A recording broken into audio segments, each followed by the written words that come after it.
Hello everyone, आप सभी का स्वागत है हमारे यूट्यूब चैनल पहला बोर्ड में। और आज हम करने वाले हैं एक्सरसाइज 4.2 का क्वेश्चन नंबर 5। इससे प्रीवियस वीडियोस में हम लोग बाकी क्वेश्चन फिनिश कर चुके हैं। अगर वो सब कुछ आपको देखना है तो ऊपर आई बटन पे एक्सरसाइज 4.2 की प्लेलिस्ट मिल रही होगी, उसे चेकआउट कर सकते हो। वहाँ पे आपको सारे क्वेश्चन एक ही जगह पे मिल जाएंगे। तो शुरू करते हैं बिना देरी के अपना क्वेश्चन नंबर 5। क्वेश्चन नंबर 5 आपके सामने नजर आ रहा होगा, कुछ इस तरीके से कहता है the altitude of a right angle triangle is 7 centimetre less than it's base. यहाँ पे जो भी इंफॉर्मेशन है उससे हम लोग बना रहे होंगे एक इक्वेशन जो कि ऑफकोर्स क्वाड्रेटिक रहने वाली है, और उससे रिलेटेड हम लोग उसे सॉल्व करेंगे और वहाँ से जो भी ये मांग रहा है उसको फाइंड आउट करके देंगे। तो यहाँ पे बात हो रही है एक एल्टीट्यूड की, जो कि एक राइट एंगल ट्रायंगल का है। तो मैंने यहाँ पे एक राइट एंगल ट्रायंगल बना दिया है। इसका एल्टीट्यूड क्या होगा, ये वाला रहेगा। हम मान लेता हूँ कि इसका जो एंगल गिवन है हमारे पास वो ये है। इस हिसाब से ये मेरे पास बेस कहलाएगा, ये परपेंडिकुलर कहलाएगा और ये हाइपोटेन्यूज कहलाएगा। ये चीज़ हमने पढ़ी हुई है। अब यहाँ पे देखना, हमारे पास जो एल्टीट्यूड है वो कह रहा है 7 सेंटीमीटर लेस है, 7 सेंटीमीटर छोटा है। किससे? बेस से। हमें क्या करना है, हाइपोटेन्यूज दे रखी है उसने। हाइपोटेन्यूज कितनी है कह रहा है, 13 सेंटीमीटर है। ठीक हो गया। तो परपेंडिकुलर और बेस हमें फाइंड करके इसे देने हैं, यही चीज़ हमें फाइंड आउट करनी है। अदर टू साइड्स की बात कर रहे हैं। तो यहाँ पे हम लोग क्या कर रहे होंगे, लेट कर लेंगे कि जो बेस है वो कितना है, एक्स है। तो इस चीज़ को आप प्रॉपरली लिख भी सकते हो, मैं यहाँ पे लिख रहा हूँ, आप यहाँ पे ऐसे इसको लिख सकते हो, let base be X centimetre. Unit ज़रूर लगा लें। तो ये मेरे पास बेस हो गया। अब उसने कहा जो एल्टीट्यूड है वो बेस से कितना छोटा है, 7 सेंटीमीटर छोटा है। तो यानी कि अगर बेस x है तो परपेंडिकुलर कितना हो जाएगा, x माइनस 7 सेंटीमीटर हो जाएगा। तो यानी कि हमारे पास परपेंडिकुलर भी पता चल गया है। तो यहाँ पे लेट परपेंडिकुलर भी कितना, x माइनस 7 सेंटीमीटर। अब हमसे कहता है कि इनको फाइंड करके दो, यानी कि x फाइंड करना है। अगर x आ गया तो बेस आ जाएगा और परपेंडिकुलर दोनों आ जाएंगे। अब यहाँ से एक रिलेशन हमें पता है, क्या, ये हाइपोटेन्यूज का अगर हम स्क्वायर करते हैं, hypotenuse square is equals to perpendicular square plus base square. Pythagoras theorem ये कहते हैं इस चीज़ को। तो इस रिलेशन का यूज़ करा जाएगा और हम अपना आंसर निकाल रहे होंगे। देखो कैसे, हाइपोटेन्यूज रखता हूँ यानी कि 13 का square is equals to perpendicular यानी x माइनस 7 का स्क्वायर, बेस यानी x स्क्वायर। 13 का स्क्वायर 169 होता है। इसको ओपन करेंगे a माइनस बी के होल स्क्वायर से, a माइनस बी का होल स्क्वायर ये होता है a square plus B square minus का 2ab। तो वही चीज़ यहाँ पे लगानी है, a स्क्वायर यानी एक्स स्क्वायर प्लस 7 स्क्वायर यानी 49 माइनस का 2ab यानी कि 2x इंटू 7 जो कि हो जाएगा 14x। आखिरी में हो जाएगा प्लस का x स्क्वायर। इन दोनों को सम कर दो, ये हो गया 2x स्क्वायर माइनस का 14x एज इट इज़। इसको उधर भेज देते हैं यानी कि प्लस 49 माइनस का 169 इज इक्वल टू 0। तो कंप्लीट जो इक्वेशन है वो आ गई 2x स्क्वायर माइनस का 14x एज इट इज़। अब 49 माइनस का 169 करना है, सब्ट्रैक्ट होगा और हमें आंसर मिलेगा माइनस का 120 इज इक्वल टू 0। तो ये मेरे पास क्वाड्रेटिक इक्वेशन आ गई। ठीक है, यहाँ से भी हम लोग क्या कर सकते हैं, स्प्लिटिंग कर सकते हैं और अपना आंसर निकाल सकते हैं, यानी कि रूट चाहिए हमें। बट एक चीज़ समझना, यहाँ पे मेरे पास 2 देखो, तीनों जगह से, इनफैक्ट तीनों जगह से कॉमन निकाला जा सकता है, तो निकाल दिया करना। इससे इक्वेशन थोड़ी सी और टूट जाएगी और आसान बन जाएगी। तो मैं यहाँ से 2 बाहर निकाल लेता हूँ। 2 बाहर निकाला तो एक्स स्क्वायर माइनस का 7x माइनस का 60 इज इक्वल टू 0 हो जाएगा। 2 को इधर भेजेंगे, कितना बन जाएगा, 0.2, 0 हो जाएगा कंप्लीट। तो मेरे पास बच जाएगा एक्स स्क्वायर माइनस का 7x प्लस का माइनस का 60 इज इक्वल टू 0। ये मेरे पास रिक्वायर्ड क्वाड्रेटिक इक्वेशन बन गई। रूट निकालते हैं, मिडिल टर्म स्प्लिटिंग यूज़ करेंगे। क्या करा जाता है, इसको मैं तोड़ूंगा 2 हिस्सों में, इस माइनस 7x को, और वो 2 हिस्से इस तरीके से होंगे कि उनका सम माइनस का 7x बने और प्रोडक्ट करने पे कितना बने, माइनस का 60x स्क्वायर बने। देखो इसको और इसको, फर्स्ट टर्म और लास्ट टर्म दोनों को मल्टीप्लाई करना है, विद साइन लेते हैं। तो ये मेरे पास होना चाहिए। ठीक है, तो इसके लिए बेहद आसान है। क्या, 12 और 5, 12 5 से क्या होता है, 60 होता है। और 12 में से अगर आप 5 घटाओगे तो आपको क्या मिल जाएगा, 7x भी मिल जाएगा। तो शुरू करते हैं। ये हो गया एक्स स्क्वायर माइनस का 12x प्लस का 5x माइनस का 60 इज इक्वल टू 0। अब देखो 12x के साथ ही मैंने माइनस क्यों लगाया, क्योंकि मुझे क्या चाहिए, माइनस प्लस माइनस का 7x चाहिए। तो अगर मैं 12x के साथ माइनस लगाऊँ तो ही मेरा आंसर आएगा। और इन दोनों का प्रोडक्ट करोगे, माइनस का 60x स्क्वायर भी बन रहा है, यानी कि हम सही जा रहे हैं। अब पहले और दूसरे टर्म में से x बाहर निकाल लो, अंदर बन जाएगा x माइनस 12 प्लस यहाँ से 5 बाहर निकाल लो, प्लस का 5, तो ये हो जाएगा x minus 12 is equal to 0। दोनों सेम बने यानी कि सही जा रहे हैं। अब देखो यहाँ से एक होगा x प्लस 5 ये वाला, एक होगा x minus 12 is equal to 0। x plus 5 और x माइनस 12 दोनों को 0 के बराबर रखेंगे। एक बारी मुझे मिलेगा x is equals to minus का 5, एक बारी मिलेगा x इज इक्वल्स टू 12। तो ये जो माइनस वाला है ना, इसे हम नेग्लेक्ट कर देंगे, इसको हम नहीं लेंगे, क्योंकि आंसर हमें किस में दे रहा है, नेगेटिव में दे रहा है। और हम क्या फाइंड आउट कर रहे हैं, लेंथ फाइंड आउट कर रहे हैं। तो लेंथ हमेशा पॉजिटिव ली जाती है, तो इसका मतलब x की वैल्यू कितनी है, 12 है। तो यानी कि हमारे पास जो बेस बन रहा है वो कितना बन रहा है, 12 बन रहा है। और 12 में से अगर 7 घटा दिया जाएगा तो हमारे पास बनेगा कितना, 5 सेंटीमीटर। तो परपेंडिकुलर कितना है, 5 सेंटीमीटर है, और जो बेस है वो कितना है, 12 सेंटीमीटर। तो आखिरी में जाके आप तो या तो ये इस तरीके का फिगर बना लो, या फिर विद प्रॉपर स्टेटमेंट लिख लो कि बेस कितना मिल गया है और परपेंडिकुलर कितना मिल गया। That's it.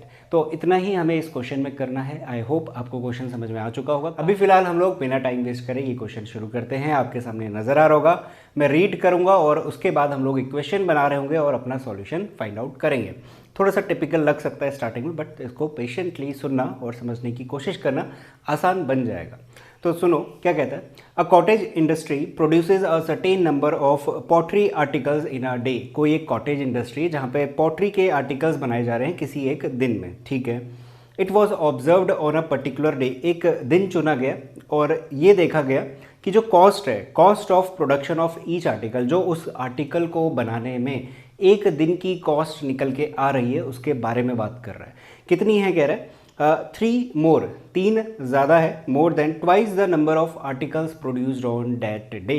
तो उस दिन जितने आर्टिकल प्रोड्यूस करे जाते हैं उसका ट्वाइस करा जाएगा और उसमें 3 ऐड कर दिया जाएगा, तो उस दिन की कॉस्ट निकल के आएगी। काफ़ी कंफ्यूजिंग लगता है यहाँ पे, यहीं पे कंफ्यूजन होता है, बट इसको करने का जो बेस्ट तरीका वो ये है, आखिरी में जाओ और ये देखो फाइंड क्या करना है, वो सारी चीज़ें लिख दो और उसके बाद ये जो स्टेटमेंट अभी हमने पढ़ी है इसको दोबारा से पढ़ो, दोबारा से समझने की कोशिश करो, फिर इक्वेशन बनाओ, आसान हो जाएगा।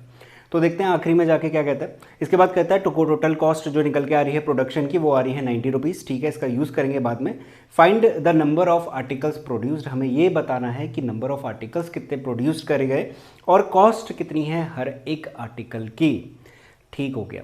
अब देखो यहाँ पे क्या करना है, जो सबसे पहला है कितने number of pottery articles produce करे जा रहे हैं, नहीं पता, वही हमें फाइंड आउट करके देना है। पहली वाली लाइन में यही कह रहा है, तो उसको हमने मान लिया कितने हैं, x है, ठीक है। इतने प्रोडक्शन किए जा रहे हैं पॉटरी आर्टिकल्स के एक दिन में।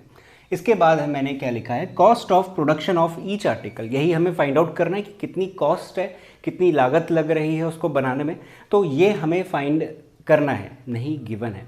बट जो दूसरी इन्फॉर्मेशन मैंने अभी रीड करी ना, जो वहाँ पे कन्फ्यूजन होता है, वहाँ से हम लोग ये कॉस्ट निकालेंगे। देखो वो क्या कह रहा था, वो कह रहा था it was observed on a particular day that cost of production of each article, जो हम यहाँ पे फाइंड करना चाह रहे हैं वो इस स्टेटमेंट में बोल रहा है। वो कह रहा है कि कितने होने हैं, 3 ज़्यादा होने वाले हैं, जो कॉस्ट है 3 ज़्यादा होने वाली है किसके, अगर हम ट्वाइस कर देंगे जितने भी आर्टिकल उस दिन प्रोड्यूस करे जा रहे हैं। उस दिन आर्टिकल कितने प्रोड्यूस करे जा रहे हैं, x, इसका ट्वाइस कर दो, कितना हो जाएगा, 2x हो जाएगा, इसमें 3 ऐड कर दो, ये निकल के आ गई हमारे पास कॉस्ट। तो यही कह रहा है इस स्टेटमेंट में, और यही स्टेटमेंट सबसे ज़्यादा कन्फ्यूजिंग होती है, जिस वजह से इसका आंसर नहीं निकल पाता मोस्ट ऑफ द बच्चों को। तो अगेन बता दूं, ये जितनी भी बात इसने बताई है वो इसी की बताई है कि कॉस्ट कितनी लग रही है उस पर्टिकुलर दिन में उस आर्टिकल की। तो यानी कि हमारे पास 3 + 2x ये कॉस्ट आ गई उस आर्टिकल की एक दिन की, और x क्या है, कितने आर्टिकल प्रोड्यूस करे गए हैं उस दिन में। अब उसने आखिरी लाइन बोली थी जो टोटल कॉस्ट आ रही है एक दिन की, यानी कि सारे आर्टिकल को अगर काउंट कर दिया जाए, फिर उसका देखा जाए कितनी लागत लग रही है, तो कितना एक्सपेंडिचर हो रहा है एक तरीके से, वो कितना हो रहा है, 90 रुपये का हो रहा है। तो यानी कि अगर मैं कहता हूँ कि एक आर्टिकल की कॉस्ट 3 + 2x है और उस दिन x number of articles produce करे जा रहे हैं, उसको मल्टीप्लाई कर दें तो वो 90 के बराबर नहीं आएगा क्या, बिल्कुल आएगा। सिंपल सी कैलकुलेशन है, तो हम लोग मल्टीप्लाई करना आता है। यानी कि 10 आर्टिकल प्रोड्यूस करे जा रहे हैं मान लेते हैं उस दिन, और 2 रुपये की उसमें लागत लग रही है, तो 10 2 कितना हो गया, 20 रुपीज़ हो गया। तो ये सिंपल सा हिसाब है हमारे पास, इसमें कोई कन्फ्यूजिंग वाली बात नहीं है। अब यहाँ पे जो 3 + 2x है ना, ये रुपीज़ में, यूनिट वगैरह का थोड़ा ध्यान दे देना, यूनिट लगा लिया करना। तो ये हो गया।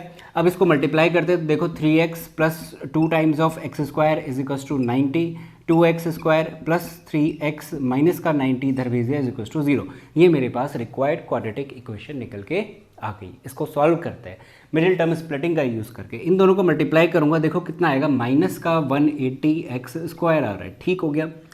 और इस 3 को हम क्या करते हैं, 2 हिस्सों में तोड़ रहे होते हैं, स्प्लिट करना इसी को तो कहते हैं। इसको स्प्लिट करेंगे 2 हिस्सों में जिनका सम 3 बनेगा, और मल्टीप्लाई करने पे माइनस का 180 एक्स स्क्वायर बनना चाहिए। अब जब ये एक्सरसाइज शुरू हुई थी, दूसरे क्वेश्चन से हमारे पास ऐसे क्वेश्चन मिलने शुरू हो गए थे, ऐसी इक्वेशन मिलनी शुरू हो गई थी जहाँ पे प्रोडक्ट करने पे काफ़ी बड़ा नंबर दिखाई देता है, जैसे कि यहाँ पे है 180 और मैंने बताया हुआ है कि इसको कैसे सॉल्व करना है, बट अगेन मैं यहाँ पे इसको फिर से बताऊंगा क्योंकि काफ़ी इंपॉर्टेंट स्टेप है। तो क्या करते हैं, जो भी हमारे पास बड़ा नंबर दिखाई दे रहा है यानी प्रोडक्ट करने पे, जैसे यहाँ पे बड़ा दिख रहा है 180, उसका एलसीएम फाइंड आउट कर लो, फैक्टर निकाल लो। 2 हो गया, 90 आएगा, 2 45 और ये चल जाएगा 5 9 जा 45, 3 3 जा 3 1 जा। तो मेरे पास ये कुल मिला के इतने फैक्टर आ रहे हैं। ये है मेरे पास 2 2 जा 5 जा 3 जा और ये 3, तो ये मेरे पास इसमें फैक्टर्स निकल के आ रहे हैं। अब क्या करते हैं, इन फैक्टर्स में ना कुछ पेयरिंग टाइप कर लेते हैं और इस तरीके से पेयर बना रहे होते हैं कि इनका प्रोडक्ट, वैसे भी इनका प्रोडक्ट 180 आना ही आना है और इनका जो सम है वो 3x आ जाए। तो इसमें से हमें थोड़ा देखना पड़ेगा। देखो, अगर मैं 2 2 जा 4 करूँ, फिर 5 कर दूँ, 5 4 जा कितना हो गया 20 और 3 3 जा 9 कर दूँ, तो 20 और 9 इनके बीच में कोई ऐसा लॉजिक नहीं बन पाएगा कि सम करने पे मुझे 3x मिल जाए। ठीक है, यानी कि इन 3 को और इन 2 को लेके तो कोई फ़ायदा नहीं होने वाला है। बट एक चीज़ देखना, अगर मैं ऐसा करूँ, देखो 2 2 जा 4 4 3 जा 12, देखो 2 2 जा 4 4 3 जा 12, एक बन गया मेरे पास 12, बचा क्या, एक 5 बचा और एक 3 बचा। 5 3 जा कितना होता है 15 होता है। अब जो पेयरिंग मैंने करी है उसके हिसाब से मुझे 12 और 15 दिखाई दे रहा है। अब इस 12 और 15 को अगर मैं लेता हूँ, देखो यहाँ पे लिखता हूँ 2x square plus 15x minus 12x minus 90, तो हमारा काम बन गया। कैसे बना, देखो इनका सम करो, कितना मिलेगा, प्लस का 3x मिलेगा। इस वजह से मैंने 15 के साथ प्लस लगाया हुआ है, ध्यान से देखना।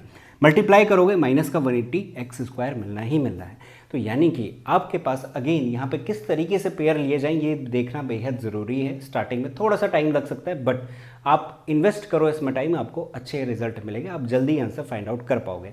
तो शुरू करते हैं। अब देखो, अब कुछ बचा ही नहीं, आप क्या करते हैं, यहाँ से x बाहर निकालते हैं। x बाहर निकालूंगा तो 2x प्लस कितना हो जाएगा 15। यहाँ से देखो, यहाँ से क्या बाहर आएगा। अगर कभी आपको ऐसा लगे ना कि यहाँ से क्या बाहर आएगा समझ में नहीं आ रहा है, तो एक काम करना, 2x प्लस 15 यहाँ पे, तो 2x प्लस 15 यहाँ पे भी होगा, ये तो हमें पता ही है, गारंटीड होती है। ठीक है, अब देखो कि बाहर क्या रखूँ ऐसा, बाहर क्या रखूँ ऐसा कि मल्टीप्लाई करने पे माइनस का 12x मिले और फिर उसको 15 से मल्टीप्लाई करूँ तो 90 मिल जाए। तो अगर मैं 2x रख रहा हूँ तो यानी कि मुझे बाहर माइनस का 6 रखना चाहिए। देखो मल्टीप्लाई करो माइनस का 12x और इसको इससे मल्टीप्लाई करो माइनस का 90 मिलेगा, तो थोड़ा और आसान हो जाएगा आपके लिए। अब क्या करो, कॉमन निकालो, कॉमन निकालूंगा 2x प्लस 15 हो जाएगा और यहाँ से मिलेगा x minus 6 is equals to 0। x minus 6 को 0 के बराबर रखता हूँ तो 1 मिलेगा, x is equals to 6। 2x plus 15 को अगर 0 के बराबर रखेंगे तो देखो कितना मिलेगा, x is equals to minus 15 हो जाएगा, फिर 2 से डिवाइड होगा तो ये मिलेगा। अब इन दोनों में से एक को हमें डिस्कार्ड करना पड़ेगा। किसको करेंगे, कैसे जज करोगे, देखो हमने क्या माना था, x किसको माना था कि आर्टिकल कितने प्रोड्यूस करे जा रहे हैं एक दिन में। अब वो जो क्वांटिटी होगी हमेशा क्या होगी, पॉजिटिव ही तो होगी, और क्या होगा, एक इंटीजर मिल रहा होगा, पॉजिटिव इंटीजर 0 1 2 3 4 5 6 इस तरीके से।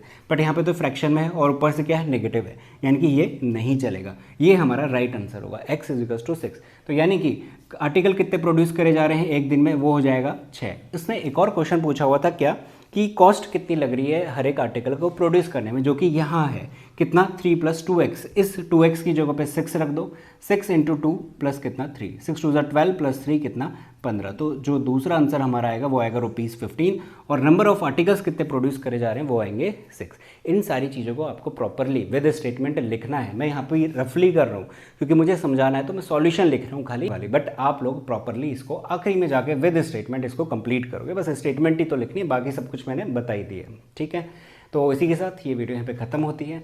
अगर क्वेश्चन समझ में आ गया है तो वीडियो को लाइक कर देना, दोस्तों के साथ इस चैनल को शेयर कर सकते हो और चैनल को सब्सक्राइब भी कर देना। Thank you so much for watching this video. मिलेंगे अगली वीडियो में।